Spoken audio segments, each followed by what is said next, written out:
Well, let's use the other one. Do you have a second one? There's a second one, but I don't know. I didn't know how to turn it on. How do I use it? Turn this one off, but then I'll use this one.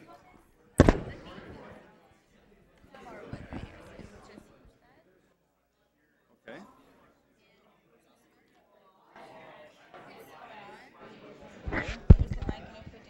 Let's see if it's on. Hello?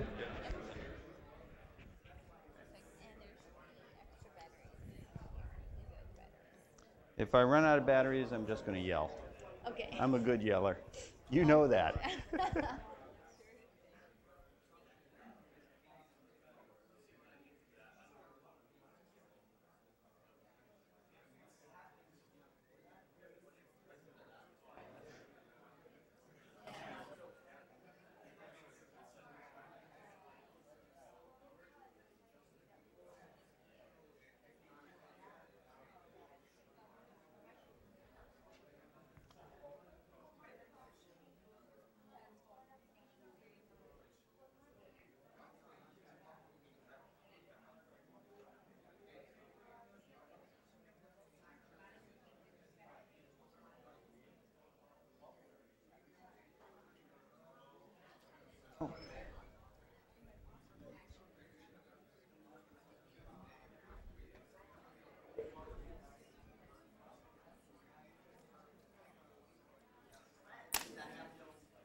Okay, hello everybody. My name is Rick Green, and I've been a finance professor here since 1982. I spent my whole career, except for a year as a visiting professor at the University of British Columbia and a semester at the Stockholm School of Economics. So I have looked out in this auditorium at many faces of first-year students, and I'm surprised at what an attractive class we have managed to recruit this year. Okay? They must be emphasizing physical appearances. It's really remarkable. Okay? Over those years, I spent many years teaching the introductory course, which you will take in Mini 2. To years, I've been teaching the first corporate finance elective, which we teach most of the first year. Many first years take in Mini 3. The person who will be teaching you introductory finance, Brian Rutledge, Professor Rutledge, he used to teach corporation finance, right? And I used to teach the introductory course. Through most of my career here, I've had Bob Damon teaching downstream from me case courses and complaining about all the things the students don't know. So you can see, to the faculty, your lives are an open book. Right? We know all about you. By the way, I was quite serious when I say I really like watching Bob Damon work. I am a confident, experienced teacher, and I'm a good teacher, right? I've won the teaching award here. Chris Telmer, who you'll be hearing from later this afternoon, he's also a very good teacher. He won the teaching award here, right? The finance faculty here is full of very good teachers, but Bob Damon, he's in some other league.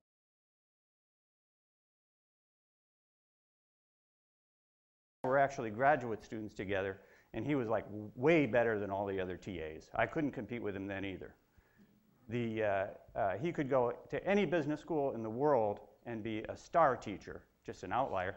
He's won the teaching award here 3 times, despite the fact that when you win it, you are ineligible for the 5 subsequent years. Right? He also won the teaching award at Duke the year he was a visitor there. So he would be a star teacher in any business school in the world. And why is he here? Is it the nice weather in Pittsburgh? Is it the outstanding world-class restaurants in Pittsburgh? Is it the, he's a big baseball fan. Is it the Pirates with their record for consecutive losing seasons? No, he's here for the likes of you. He likes our students. He likes teaching our students and has spent his entire career here as a result. What I'm going to be talking to you, they asked me to do a session on corporation finance. So I'm going to do a couple things here. We're going to talk about a case, which was a case interview, and I'll also talk to you a bit about the jobs that are available in corporation finance, the career paths that people follow. I've had, over 25 years of teaching here, I have many former students that I stay in touch with, and they've gone in many different directions. Some of them got rich quick, right? Some of them are now at a point where they are to basically run large worldwide organizations in corporation finance. They are reaching that career point, my former students. And some of them, they're just living out in the burbs. They got an SUV and an Accord in the driveway, and a couple dogs and 3 kids in the backyard, and they are having a nice life too, and they have interesting careers, and their MBA is very valuable to them, and they will tell you so. Right?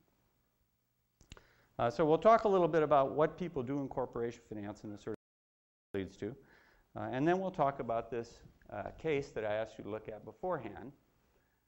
First, I'll tell you how this case came to us. Right? It's obvious that it's about an airline, and this was a case that a recruiter here was using in case interviews with our students. And it was brought to our attention when they complained about how our students were not performing very well on some of the basic sort of analysis, that they didn't seem to have a command of the basic analysis that was supposed to go. Qualified that by saying that they were very impressed with the communication skills of our students. Right? And this was a shock to the faculty because it's supposed to be the other way around. Our students are supposed to be great analysts and incapable of communicating. So you need both. You need both. Your communication skills will not do you any good if you have nothing to communicate. And you are, throughout your career, going to be in situations where you will be describing or presenting analyses to people who are good. And so there needs to be substance behind what you say. And if you're a good analyst and you can't explain it to anyone, you're not going anywhere, and the results of your analysis are not going anywhere. You need both. Anyway, this caused something of a kerfuffle among the finance faculty, and we did make some changes in the introductory course as a result of this. But in addition, we looked into the specifics of the situation, and it seemed to be somewhat and the company involved. We would expect, right, that any student serious about finance and for that matter, any of our students, would have this material mastered basically halfway through Mini 2. Right? It involves concepts you will be learning in economics, it involves concepts you will be learning in accounting, and it involves concepts that you have just learned from Bob, and you will be learning over again in finance. But everything here you should have command of by halfway through Mini 2, right? When you're halfway through your introductory finance course. So we'll go through the case, and I'll talk a little bit about. I'm going to try to avoid just teaching you the case, right? Because we can't teach you finance in an orientation session like this. But I will point to the concepts that I think the recruiters are looking to test your understanding of, and I'll try to explain why they're important, and I'll link that to points in your curriculum. Visit some of the ideas that Bob was talking about. Okay. All right, so jobs in corporation finance. I think these are great jobs, and I want to try to convince you to take them seriously. An awful lot of students, especially the kind of career switchers who are not real well informed about what they're getting into, come here thinking, I want to be an investment banker, right? I want to walk off my job or be a trader. I want to walk off my job when I'm 40 years old and be rich. And I think you ought to think carefully about that before you decide that's the only solution for yourself. And in particular, I think the career paths that are available in corporation finance can be very interesting and exciting. Right? You don't get rich as quickly, right? But if you are successful, you get wealthy, right? And you have a chance at ending up running worldwide organizations or running a business which is smaller. And as these CEOs traipse through, right, many of them are alums who are typically, I taught them introductory finance 20 years ago, right? You will, if you listen to them tell their stories, you will hear they come to these points through all sorts of different channels, different ways. Right? There are some nice things about these jobs from the standpoint of our students. First of all, you are in the business. I mean, you are making and producing something, either a good or a service. Right? And many people find this more rewarding than simply selling services their whole life. Right? And you learn the business. So the typical entry-level job in a treasury department or as a financial analyst, right? You do this for a while, and you are pegged within the organization as a finance person. Right? But this tends to be a fast track within these organizations because what you analyze in a corporate setting is how the cash is moving through the organization. Right? Where the cash is being generated and where it is. And that knowledge, you cannot acquire it without a good knowledge of the business, right? And it is a powerful tool in making decisions about a business. Right? And then after spending a while doing this, you start using your whole MBA. Right? An MBA is not a degree which was designed or conceived to train traders on Wall Street. Right? It is a generalist degree. It was designed to give people vertical and lateral mobility within and across organizations. And in a corporate setting, this is very evident to me. Right? They start moving across jobs very quickly. And they're still finance people, and they're still using the tools that they learned in business school about finance, right? But they're also in a strategic planning role or in a production role. They do this because they want their executives to learn about the business so that they can end up potentially running the business. Right? I remember very early in my career having lunch with a recruiter from Ford, and I was talking about the skills. This was back when the auto industry was actually doing okay. Huh? And they used to be big recruiters at most MBA programs. And I was talking about the skills our students needed that I was teaching them finance. He says, I'm not sure you understand. We are hiring people for careers at Ford. Right? So the tools that prepare them for this entry-level job, that's a way in.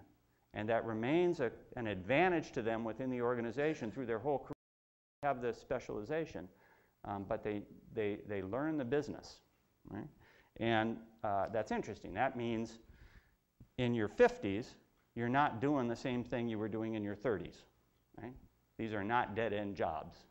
The sphere of control gradually increases, and the variety of activities that you're involved in also increases. And that's very different than Wall Street jobs, where, you know, they're leaving the organization at age 40, very wealthy, but also bored, right? Because they're doing the same 10 years ago. It's also different than being a professor, by the way. Huh? That's a dead-end job. I am doing now what I was doing 10 years ago. Huh? And if the good Lord's willing, and I just got back from a family vacation in Santa Fe, New Mexico, and Jackson Hole, Wyoming, where it's much nicer than it was for you sweating away in the heat and humidity of Pittsburgh during orientation. I might go there instead. But otherwise, I'll be here 10 years from now doing what I am doing now. Right? And I just happen to really, really like being a professor. It's a good job. Let's see.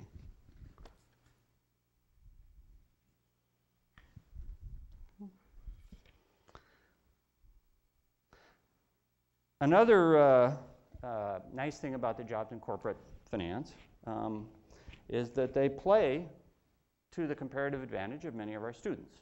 Right? If you have an engineering or a technical background, if you have a scientific background, if you even have a military background, you are used to dealing with, you know about technologies.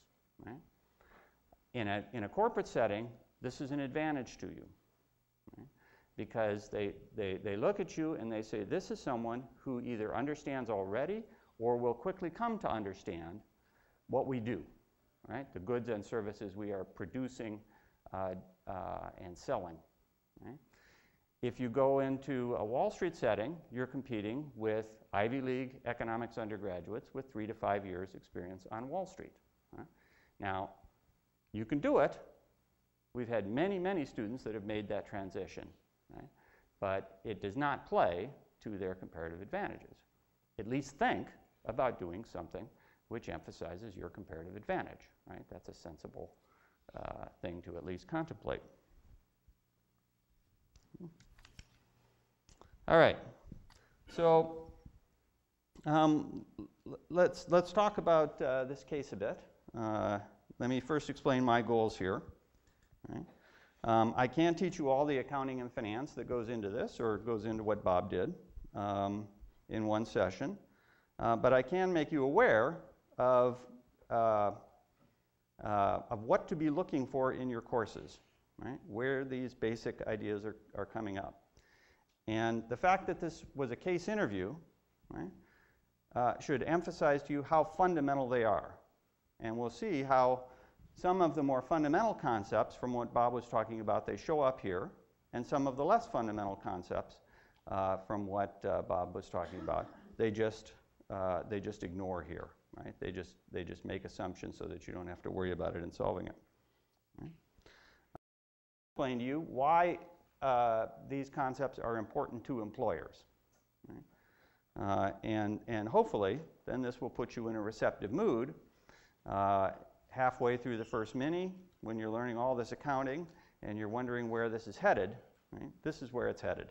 Right? This is the first semester ought to give you these basic skills. Here. Now, let's also talk a little bit about what the recruiter's goals are when they give you an interview case like this. Right?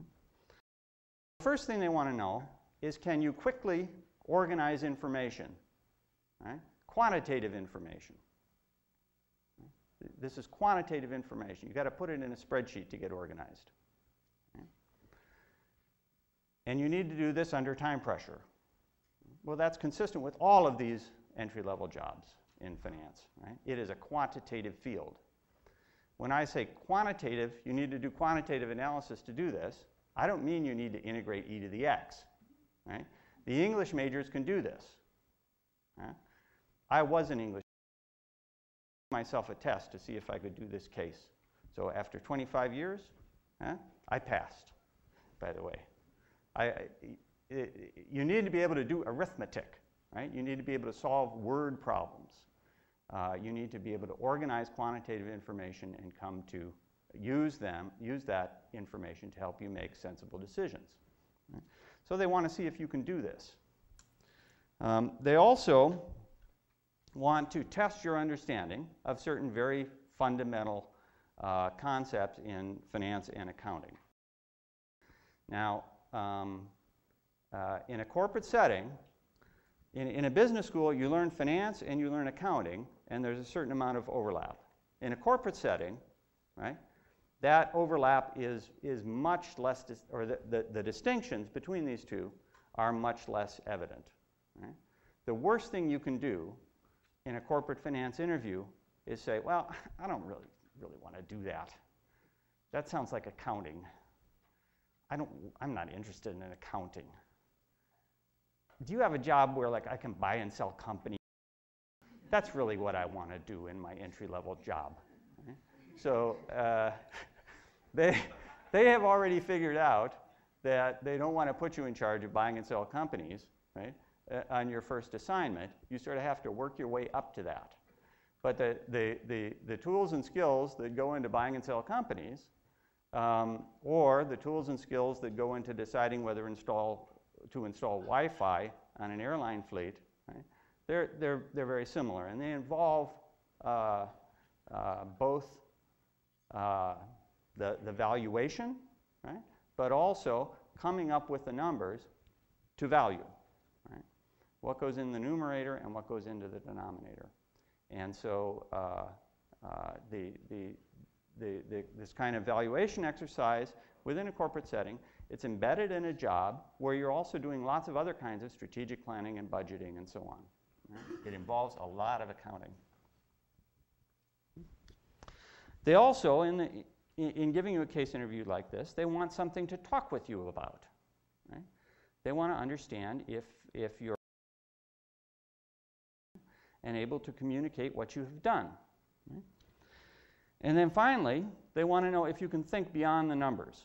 And you'll notice when the assignment which is given in the case asks you to think about the strategic dimensions of the problem as well as do a quantitative analysis. Right? By strategic, in this case, they mean the things that cannot be quantified. Right? So even if you do this analysis and it looks like the Wi-Fi is a disaster, right, has negative NPV, detract from the value of the company, then they want to be sure that you've thought about, well, suppose everybody else installs Wi-Fi on their airplanes and we don't, right? What consequence would that have? Right? So when you look myopically at the decision, it may look like one which destroys value, but if you think in a broader context, then you might want to qualify that conclusion. So they're anxious to see if you can think beyond the numbers as well as simply calculate. Now, the problem itself, it reads exactly like, I've written cases for students to solve in introductory finance, and they all read like this, right? Except in this case, it was an actual decision that was being made by an airline company, right? They start off, well, let's see, the company is considering this decision to install Wi-Fi. Some competitors are already doing it. It looks like customers actually want this. You've been asked to provide a preliminary analysis. You have an hour to do this, right? They emailed the case to the students at a time that the students, where they could set aside time to solve it, and then the students had to send their solution back within an hour, right? When I solved this case, I felt some time pressure, right? Even though I've done this sort of analysis many times. Your manager needs this evaluation within an hour because she's going to these meetings, blah, blah, blah, blah, blah, blah. And then you have this information. Now the numbers start, right? So what do these numbers tell you? Well, what problem are we trying to solve here? Right? We are trying to solve it's the same problem Bob was describing. Right? The problem of valuation is the central intellectual problem in finance. It's what we teach people to do. Finance professors in a business school are management scientists. Right? We teach students how to do things, and we give businesses normative advice. Right? We are also social scientists. Right? We are economists. We are interested in where prices come from and how they affect the economy. And, when Ben Bernanke gave his speech yesterday in Jackson Hole, Wyoming, right, he was basing what he said on a lot of information that economists in the Fed extract from market prices, and he was also worried about the effect he would have on market prices. If 10 minutes into his speech the stock market had tanked, that would have been distressing to Ben Bernanke. Right? So financial market prices play a critical role in our economy as coordination devices, as signals for how to allocate resources. And Bob, Chris, and I have all spent most of our adult lives studying financial market prices. Right? So we're interested in it from a positive scientific point of view, and then we're also interested in valuation as as a way to help businesses make better decisions or help policymakers make better decisions. It's the same problem whether you're trying to figure out how much to pay for some exotic derivative because you're trading on an options desk, or whether you're a private equity firm trying to decide whether to buy a business, or whether you're an individual investor trying to decide whether to buy a stock, right? Or a municipal bond, or whether you are a corporation trying to decide whether to acquire this physical productive asset. Right? You're trying to figure out what it would be worth to the financial markets. And we do this by forecasting the consequences of the decision or the acquisition. Right? We estimate the free cash flows, and then we try to value those free cash flows by discounting them. That's an estimate of what the financial markets would be willing to pay, right? What you could sell those cash flows for in the financial markets. And we compare that to the costs of the resources that are used up in creating these free cash flows. Right? What we get is a net present value. Right? It's a net value because it's this difference between the value created and the resources you use. It's a present value because it's what you could get for it today. Right? If it's positive net present value and do it, the stock price should rise as soon as they announce that they're going to do it. Right? It's wealth or value that can be realized by the claimants on the firm immediately. It increases the value of the firm. Right? It's a present value. Right? And you want it to be positive, not negative. Huh?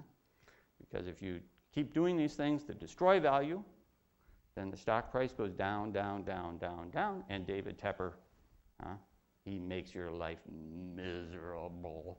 He's got all these lawyers. You're going to get fired, or it will at a minimum be extremely distracting to you and your management team. So how do we solve the problem of valuation here? Well, you need first numbers that describe the resources that you will be using to create these cash flows. So they tell you up front that this is going to cost $400,000 per aircraft. Then you're going to have to test this out on the first plane you install it on. That's going to cost $2 million. It says that the service can be installed on the entire fleet within a few months, and each aircraft will be out of service 1 day for installation. Right? They want to see here, can you recognize this kind of indirect cost of the investment, the foregone revenue associated with taking a plane out of service? Right? That's part of the cost of installing the Wi-Fi. And then they're telling you it's all going to take place in just a few months. They're telling you you don't need to discount these costs, right? That you can treat them as if they are incurred immediately. Then they tell you that recurring maintenance costs are estimated at $50,000 per aircraft beginning in year 2. Right? Here are the costs. They're outlining the various costs associated with the decision. Now we're going to compare these costs to the benefits, right? The cash flows that are created, and they give you all the information you need to do this, but they give it to you in little pieces. And the reason they do this is to see if you can do arithmetic. Right? If you can't do arithmetic, they don't want to hire you as a financial analyst. Right? So they say, well, based on survey data, 50% of the passengers are likely to use this service. Right? The marginal profit on each purchase is going to be $2. They don't tell you how they came up with this number, but this would involve a fairly complicated analysis, right? So they just want to see if you know how to organize this information. They don't want to see if you know enough about the airline industry to actually calculate this thing. Uh-huh.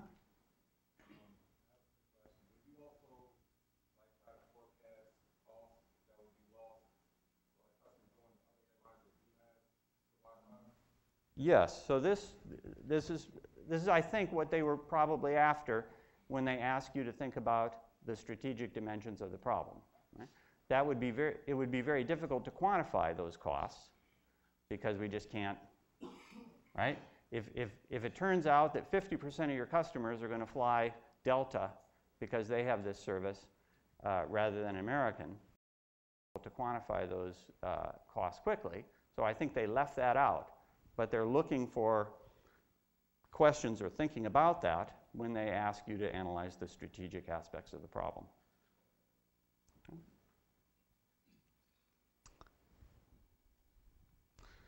All right. Then let's see. Yeah. Okay. The marginal profit. Then they ask you. Then they tell you about the R&D costs that to date have been $2.5 million, including $1 million in survey costs that the marketing people did to get this information about how many passengers would use it and what the marginal profit would be, what they would pay to use it. Okay. Now, what are you supposed to do with this information here? Yeah, that's right. It's only there to see if you know to ignore it. Right? Because we analyze decisions on an incremental basis. This is what you learn in business school. To think incrementally, to think on the margin. And you learn it in economics, right? And you learn it in account managerial accounting. And if you haven't learned it there, you better learn it in finance. So I don't know how many final exams I've written in introductory finance where I would add some sentence like this, right? Just to see if people would recognize that it's a sunk cost and they're supposed to ignore it. And then, you know, 2/3 of the way through the final exam, some student is coming out to me in the hall, you know, with the exam and perspiring and all freaked out and saying, I think this is a sunk cost. And I say, well, no comment. Huh? I won't tell them it's a sunk cost. And then they say, well, can I treat it as sunk? And so this is a very standard sort of, you would find this in your classes, and you find it here on this case interview. They're looking for this. And we emphasize it so much because you see people failing on this dimension in a corporate setting so frequently. Right? There's some psychological bias. You know, you've got to consult my behavioral colleagues this because it makes no sense in economics. Right? There's some psychological bias that people just can't help. But they, whoa, I've already invested so much in this. It would be a shame if all that went to waste. Right? Now, when I say it's incremental, what I mean is whether you make this decision, whether you install the Wi-Fi or not, right, you're stuck with this 2.5 million. Right? It does not depend on your decision, and so you should ignore it. Uh-huh.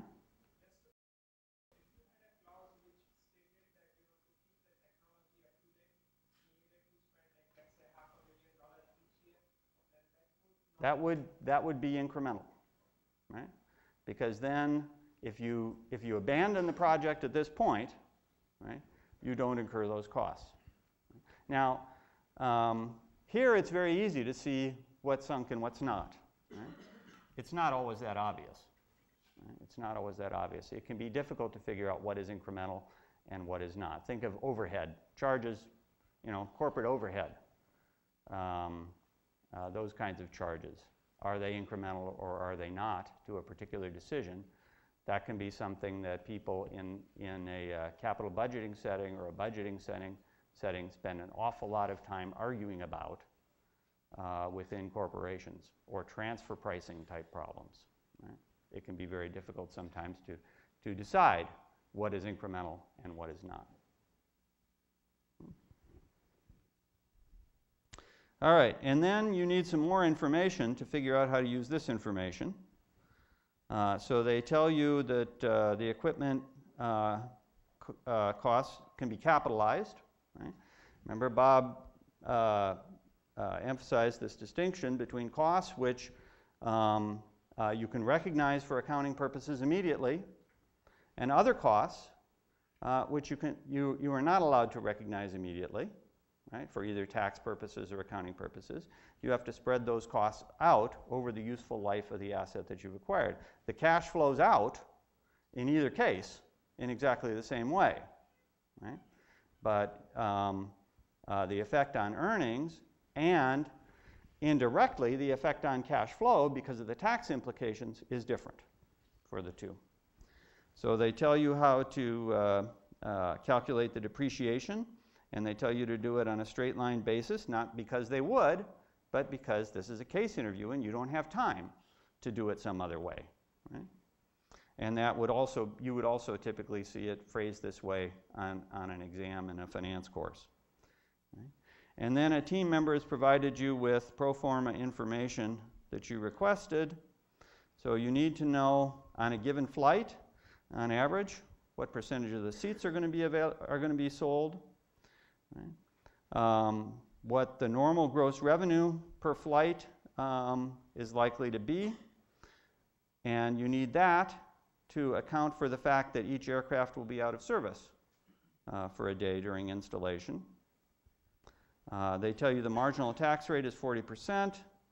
The average number of aircraft they have in their fleet is 500. They make 4 departures a day. The average seats would all be much easier for Southwest, huh? Because they use the same airplane for every flight they make. And so all of these things are in here just to see if you can do a little arithmetic. And finally, they give you the cost of capital. They tell you 3 costs of capital. Right? You're supposed to recognize that this is the sort of investment that the company is making within its routine course of business. So this investment is likely to share the risks of the company's routine business activities. So the appropriate cost of capital here would be the cost of capital of the company, right? Rather than the industry as a whole or the vendor, whoever that is. I didn't understand what they meant by the vendor, probably the people who sell the Wi-Fi. Okay? Now, notice that they don't ask you to go through all the calculations that Bob was showing you about how to come up with the cost of capital. And that's for the reason I mentioned from my seat. Right? That's complicated. And they have people in their treasury group who spend a great deal of time trying to estimate this airline company's cost of capital. Right? The decisions you need to make to do that are you will learn a great deal about if you continue to study finance here, but they're not simple and mechanical, and they didn't want to use that as a sort of screen in their recruiting process. Right? They're more interested in if you have command of these really basic ideas. Otherwise, you assume that the service is installed and tested at the initial date, right? And the service is operational for 3/4 of the first year and 100% thereafter. And then they give you pro forma This information is all supposed to apply over 5 years. Now, when I read this case, I wasn't sure whether that meant that the horizon was 5 years, and after that, you just ignore everything, right? That's how I treated it in my solution, and then I checked their solution, and I was right. Huh? But, or whether they meant for it to continue perpetually. So I treated it as if the whole project is over in 5 years. This would then be an example of the sort of distinction Bob was making. Why use a long-term treasury rate versus a short-term one? Right? That depends on the horizon of the project. So then they ask you to provide a preliminary NPV, net estimate the impact this would have on the value of the company. That's what you're trying to do here. Right? And discuss the long-term strategic implications.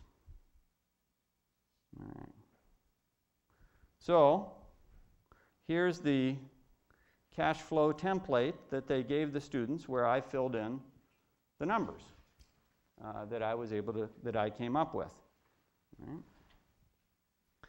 This looks very much like the pro forma forecasts that Bob was showing you for a company as a whole. Right? Again, your goal is the same. Your goal is to estimate the impact this has on the company's free cash flow. Here we're just looking at the impact of this one project, right? Bob was looking at the free cash flow to the firm as a whole. Right? An alternative way to do this would be assume the company doesn't make the investment and estimate the free cash flow to the company, right? And calculate the value of the company and subtract off the value of the debt and come up with the value of the equity and say that's what the equity will be worth if we don't do it. Or assume that they do it, calculate the free cash flow to the company, discount all the free cash flow to the company, subtract off the value of the debt, and come up with the value of the equity and say this is the value of the equity if we do that. And we compare the two. But that would be a real hassle, wouldn't it? Right? Instead, you just estimate the value that's created relative to the value that's destroyed, and that should be the incremental impact on the value of the company. Right? The incremental free cash flow. So you can see here I put the cost of installation. Right? That's the number of planes times the cost per plane. I added the cost of testing. That's $2 million. And then here are the lost profits from the planes being out of service. Right? I took the revenue per flight times the number of flights per day, times the number of planes. Each plane is going to be out of service for 1 day, and I multiplied by 1 minus the tax rate, right? Because these profits that you are losing would be taxed, right? So I need the tax rate in there. And you'll see in their solution, right, they do this step separately. So here are the total upfront costs, and now we need to estimate the effect on NOPAT, right? On the gross profit. Right? So I estimated the revenues here from selling the Wi-Fi service to the customers. Right? This is 3/4 of the benefits for the first day, for the first year, and then these are, you can see it's constant after that. It involves the number of days times the number of flights is in here, the number of aircraft, right? Half of the customers are using, the load factor is 80%, half of the customers are using it, they get $2 a flight, and so on, right? $2 each time they sell the service. Right? Then there are the maintenance costs that they tell you about, right? And here's the depreciation. Right? I've depreciated here the installation and the testing. Why do we put the depreciation in there? Even though it is a non-cash item, you've already paid that cost here. Right? We put it in here because it shields taxes. It has a tax impact even though it doesn't cost you cash. Right? You pay less taxes if you have depreciation in the future. Right? The cost of installation here doesn't save you taxes, right? Because you're not allowed to recognize that cost initially for tax purposes. You're forced to depreciate it, put it off into the future, and write it off as the asset is used up. That gives us pre-tax profits, and then I calculate the taxes by multiplying the tax rate times the pre-tax profits. Right? So here's the impact on gross profits, or NOPAT, and then we add the depreciation back in down here. Right? This is just like the comparable step in Bob's spreadsheet. They want to see, I mean, I've looked at their comments on our students' performance, right? I have their evaluations of our students. They want to know if the students understand the tax and cash flow implications of these non-cash items. And this is something you will learn about in accounting. You learn about it in finance, right? You will be confronting it repeatedly. That leads to an estimate of net cash flow. Then I plug their discount rate in here to calculate these discount factors and discounted all the cash flows, right? At 10%. And that gave me the net present value here, which is positive. Now, I really did do this by myself. I didn't cheat and look at their solution. But here's their solution. You can see they broke apart these calculations of the revenue. That seems sensible. I just did the arithmetic up here in the whatever they call that thing there. And then they came up with a slightly different number. So let's see, 62958 versus 62765. Oh no, what did I do wrong? Give me a job at American Airlines. So I was trying to figure out why they had a different number than I did, and the difference is here. If you look at their depreciation, right, it's $40,000 a year. That's because they're depreciating the installation and equipment, but they're treating the testing as if it's non-capitalizable. And that's because they know more about their business than I do, right? In the words of Jeffrey Skillings, the guy who was head of Enron, I am not an accountant. So they would, in a case interview, they wouldn't be worried about this, right? They're worried about, can you quickly get organized, figure out how to handle this information and move through it. Let's see, what else is here? Yeah, that's it. Everything else they did was exactly the same as I did. So I passed. That was reassuring to me. Any questions? Uh-huh.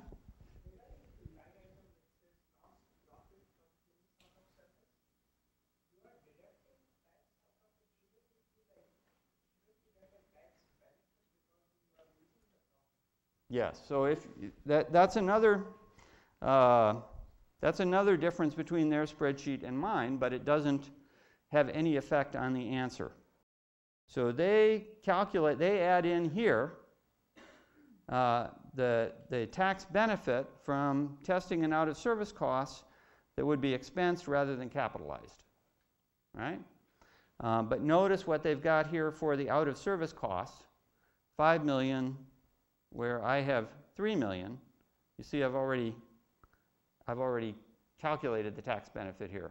This is an after-tax cost that I've added in here. So that has no effect. Any other questions? Uh-huh. According to this case, average departure per day for L4 in the 496 paragraph is kind of vague. So if you install the 556 rate, in that case, gross profit can be less than. Uh-huh. I think that would be a good thing to bring up in your interview. Because He's saying that just it may not be realistic to assume that you have to take the plane out of, because there are natural breaks in the sort of turnover of a plane, right? Now that's something that somebody in the airline industry would know a lot about. I don't. And they wouldn't expect you to know that, right? They would expect you to take the information they give you at face value. Yes, Professor Telmer. This whole exercise that Rick went through strikes me that this is an interesting little microcosm for our students, what we are, what we do, and what we're good at. Looking at the numbers in the spreadsheet, but at the same time having a very clear what the problem is. For example, our school has been the organizer of something called the Financial Wall Street Bankers. We had it last year.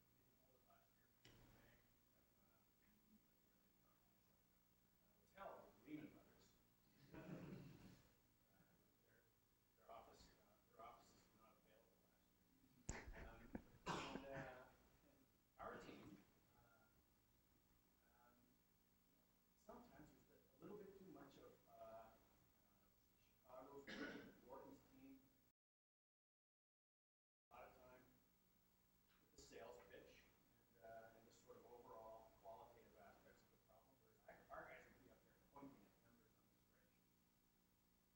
And sometimes they do a little bit too much. But they didn't. This exercise is pointing out is that you need to do that. But you also need to think about what is the nature of the problem that we're solving here. This is the valuation problem.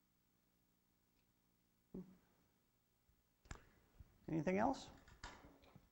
Rick, did they say in this problem that this was a 5-year project? Yeah. Nothing after that? That's what Residual value. I viewed it as ambiguous, right? If this were, if I had assigned this case to the students, I would be getting, you know, a wave of emails about that question, and I would have to clarify it. Yeah. Towards the end of it, they mentioned that the service is operational for 75% of year 1 and 30% thereafter. So does that affect the NPV calculation? Sure. That shows up here in the difference between this number and this number, right? This has 0.75 in front of it. Okay. All right, well, since we're talking about airlines, let me tell you 2 stories about former students that worked in the airline industry that might be useful for you as you think about how to deal with recruiters and also what are interesting career paths in finance. Right? So the first one involves lunch that I had with a very senior executive at Exxon, what was then Exxon, what is now ExxonMobil. This person recently retired as treasurer of ExxonMobil, and he was an alum from the 60s. And this was very early in my career. I had lunch with him because he was here recruiting students, and we were talking about the students he was interviewing. We're a small school. The faculty know the students. And I said, well, what about so-and-so? Did you interview so-and-so? He seemed like a very bright student. And he said, yes, I did interview so-and-so. I said, he had a really interesting summer job. Now, this student's summer job was working in pricing methodology for American Airlines, and this was very soon after the airline industry had been deregulated. So the hub system was evolving, and this was quite unexpected by people who oversaw the regulation. The hub system was evolving. Everybody's prices are changing every day. They're trying to figure out what their competitors are doing. They're trying to make sense out of this chaos. And this student spent his whole summer, right, working in pricing methodology right in this very central at this really interesting time in this very central role at American Airlines. And I said, yeah, he had a very interesting summer job. And the recruiter said, yes, I thought his summer job was very interesting. But you know, I asked him about his summer job, and I didn't find his answer very satisfying. I asked him, how would you evaluate performance in such a job? And this young man had no answer to this. He was just dumbfounded. Huh? Now, how do you spend 2 months doing a job and you never stop and think, how would I measure or how would I evaluate whether I am doing a good job? Such a person, in the opinion of this recruiter, is unlikely to make a really good manager, is unlikely to make a really good business executive. Right? And all my dealings with this person since then, right, I've always been impressed with him that way. Right? Really good business executives are good at asking questions because they're constantly dealing with subordinates who are coming to them asking for things, right? And they need to be suspicious and they need to be skeptical, and they're good at probing. And to respond effectively to those probes, you need to be thoughtful about what you're doing and the environment you're in. You can go through all the preparation for interviews you want. If you're not thinking, it's not going to help. Right? The second story involves a former student I sat next to at the reunion in 2005. He was from the class of 1995, and I taught that class a lot of courses, right? And I remembered this student was named Mike, but you know, a lot of our students are named Mike. I still don't, I can't remember his last name now, right? But I was thinking about him as I was looking through this case, right? He was, I remembered, when I sat down next to him, I remembered talking to him at the end of his second year about his, you know, what was he going to do? And he was going to work for Continental Airlines in Cleveland. Now, at the time, that would not be a real sexy placement now, right? You wouldn't, oh, I'm going to work, I have to decide between McKinsey and Bain. Huh?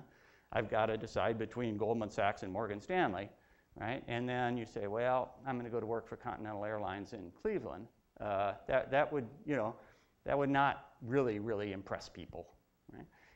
But I thought, well, you know, Mike, he was, I knew Mike pretty well as a student. He was not one of the star students in the class. He was not sort of outrageously brilliant.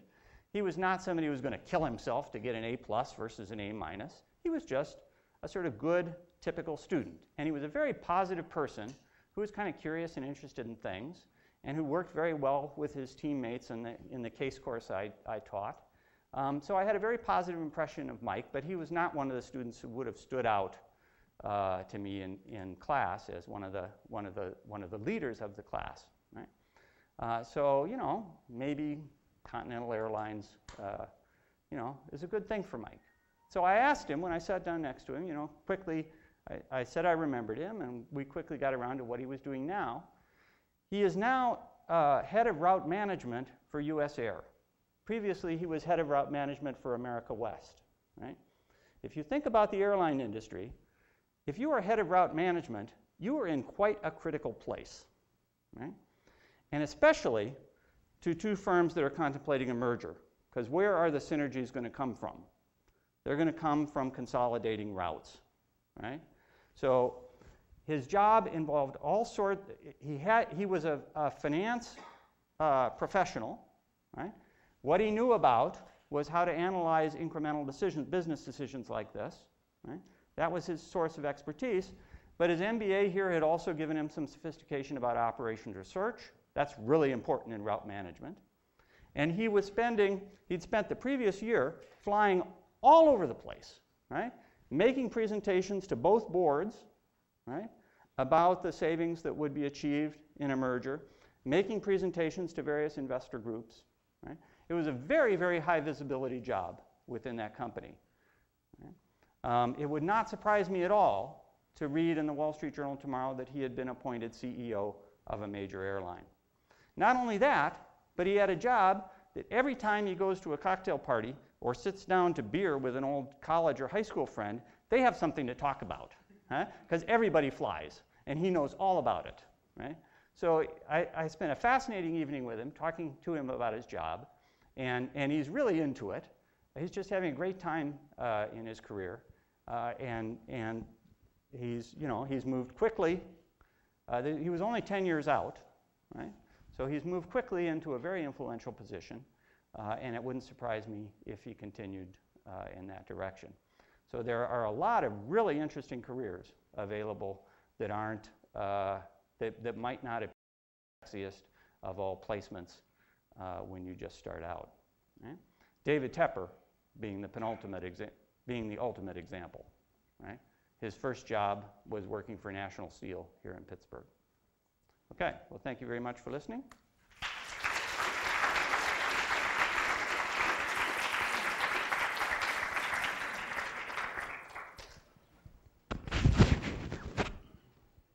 We have Robert Early here from Amazon set up down here, so if you guys want to take a 5-minute break, please keep it to 5 minutes and just come back here and we'll get started.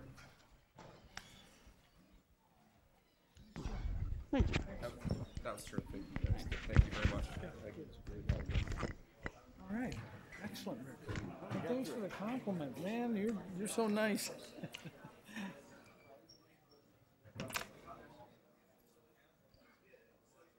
Did you want to save the solution in any way, or just get rid of it? You just get rid of it. I've got my thingamajig here.